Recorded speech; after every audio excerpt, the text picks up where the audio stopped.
700 বছরের এই মসজিদটি নিয়ে এলাকার মানুষের মুখে কৌতূহল জেগেছে।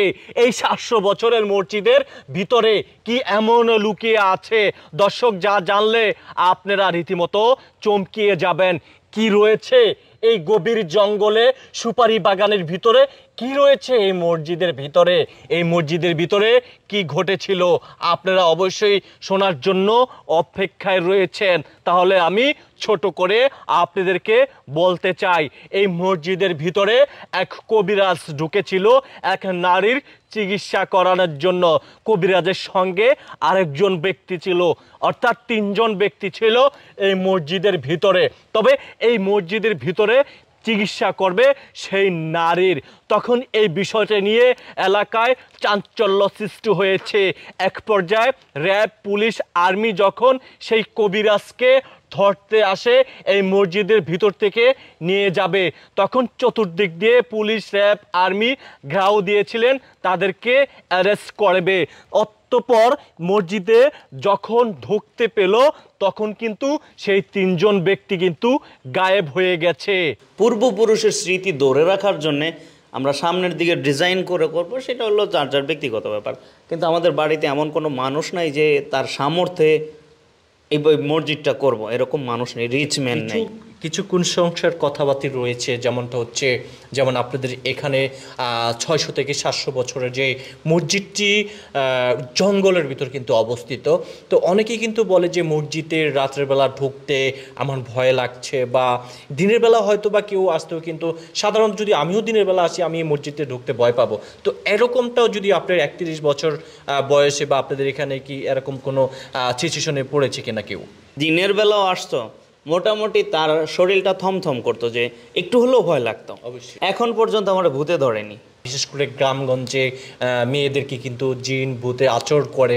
তো এরকমটা কি আপনাদের এলাকায় এই মসজিদের কারণে হয়েছে কিনা আপনি জানেন? তবে আমাদের এক বাড়ির পরে পাশের বাড়ি, আমি নাম বলতে চাচ্ছি না, কারণ পার্সোনালি সবারই সবকিছু থাকে। ওনার এই যে আমার এতটুকু দেখা, এইদিকে বাড়ি, এইদিকে বাড়ি, এইদিকে বাড়ি, হয়তো আমাদের পিছনে বাড়ি নেই, এতগুলো বাড়ির ভিতরে একটা মেয়ে অসুস্থ ছিল বেলা, রাত 2টা হোক, 3টা হোক, এমনকি ফজরের কিছু সময় আগে হোক, মানে বেশ গভীর রাতে। হ্যাঁ, গভীর রাতে আসে। আবার যাদের বাগান, তারা আবার পাহারা দেওয়ার জন্যে রাত্রিবেলা একা একাও হাঁটে। এই 600 থেকে 700 বছরের পুরানো মসজিদটি নিয়ে এলাকার মানুষের কিছুটা কৌতূহল সৃষ্টি হয়েছে। কৌতূহল সৃষ্টি হয়েছে। এই যে একটা গর্ত দেখেন এইখানে, হ্যাঁ আমরা দেখতে পাচ্ছি, এই যে এখানে একটা গর্ত দেখতে পাচ্ছি। এখানে সেম টু সেম একটা গর্ত ছিল এখানে, ঠিক যেখানে দাঁড়িয়ে আছে, যেখানে দাঁড়িয়ে আছেন। একটু আপনি ক্লোজ হবেন, এই যে ফ্রেমটা দেখা যাচ্ছে, হ্যাঁ হ্যাঁ, এই যে ইয়ের ফ্রেমটা দেখা যাচ্ছে, ঠিক আছে, হ্যাঁ হ্যাঁ, যে আমরা দেখতে পাচ্ছি একটা স্কেচ রয়েছে। এইখানে আপনার এই মাটিগুলো তুলে ভদ্রলোক কোথায় যে ফালাইছে আমরা জানি না, কিন্তু এই ঘটনাটা সবাই জানে। 2টা মানুষ নিয়ে আসছিল, একটা বয়স্ক মানুষ আর একজন হয়তো তার ওয়াইফ, সেও বয়স্ক। তো বলছিল যে ওনারা এখানে বসে চিকিৎসা করবে। উনি হাঁটতেও পারতো না, চলতেও পারতো না, কিছুই করতে পারতো না। তো বেসিক্যালি উনি চলতে পারতো না, আমরা সবাই আবার গ্রামের মানুষ তো সহজ সরল, বলছে ওকে ফাইন, তোমরা ঠিক আছে তোমাদের মতো কাজ করো। তো ওই লোকটা এইখানে গর্ত করছে, উনি তো এখানে শুয়ে থাকতো, মহিলাটা এইখানে থাকতো, এইখানে একটা গর্ত করছে। এই গর্তটা সবাই জানে, ঘটনাটাও জানে। তো এইখান থেকে মাটিগুলো যে কোথায় ফালাইতো ওইটা কেউ জানতো না। কি বলেন? সে 1 মিনিট, আমার গাল লোমটা দাঁড়িয়ে গেছে, নিশ্চয়ই দেখতে পাচ্ছেন। আপনার কথা শুনে একদম সত্যি কথা, আমি যে জায়গাটা দাঁড়িয়ে আছি, একটু ক্যামেরায় ফোকাস করেন, আমার গাল লোমটি দাঁড়িয়ে গেছে, দেখতে পাচ্ছেন? আপনি নিশ্চয়ই দেখতে পাচ্ছেন। অবশ্যই দেখতে পাচ্ছি। ওনার কথাটা শুনে আমার গাল লোম দাঁড়িয়ে গেল।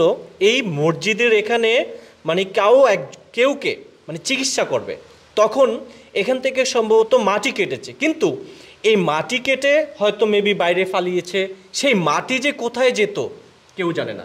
এখন তো আমি যে ঘটনাটা বলতেছিলাম, উনি তো এখানে অসুস্থ মানুষ হয়ে থাকতো, যে চিকিৎসা করতো সে একটা গর্ত করছে। সবাই জিজ্ঞেস করছে গর্তটা কেন করছো, যে আমি এইখানে বসে তার চিকিৎসা করবো। ওকে। তো গ্রামের মানুষ তো সাদাসিধে মানুষ, চুরি নাই, বাটপারি নাই, বা যাই হোক। তো উনি ভিতর থেকে ওনার সাথে কতজন আছিল না ছিল সেটা আমরা জানি না, আমরা দেখিনি। দেখলে কারণ আমি কিছু বলা যায়। কত সালের কথা এইটা? সম্ভবত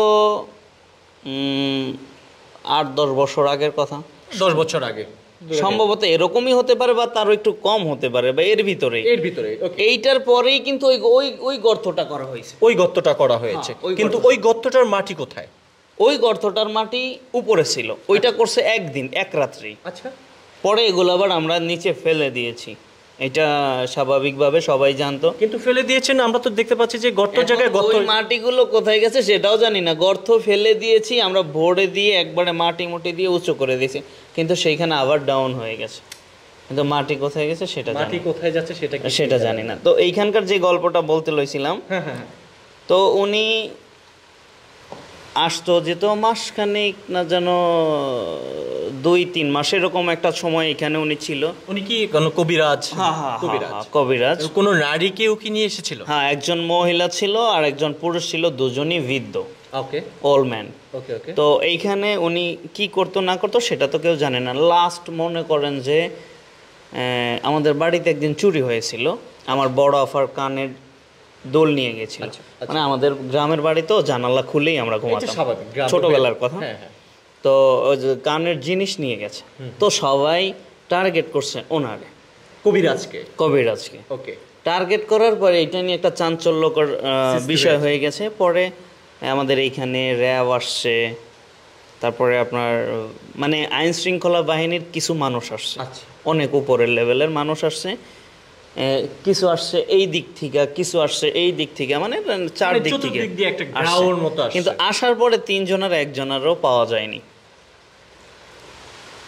কি বললো শুনতে পারছেন? যখন র্যাব বলেন, আর্মি বলেন, পুলিশ বলেন, মানে আইনের যারা লোক রয়েছেন তারা চতুর্দিক দিয়ে এসেছেন। আসার পরে এখানে যে কবিরাজ ছিল এবং যিনি হচ্ছে যাকে চিকিৎসা করবেন তিনি, সাথে আরেকজন ছিল, নারী 2 জন, নারী 1 জন, পুরুষ 2 জন। কিন্তু যখন চতুর্দিক থেকে আসতেছিল হঠাৎ তারা এখান থেকে উধাও, রাইট? হ্যাঁ, উধাও। ও মাই গড, এখানে ছিল না। লাস্ট আপনার এর ভিতরে আইন শৃঙ্খলা বাহিনীর সামনে তারা তো দেখে গেছে। আর আমাদের এক কাকি আছে, আমার আপন কাকি, উনি মাজাতে রশি বেঁধে একবারে নিচে চলে গেছে।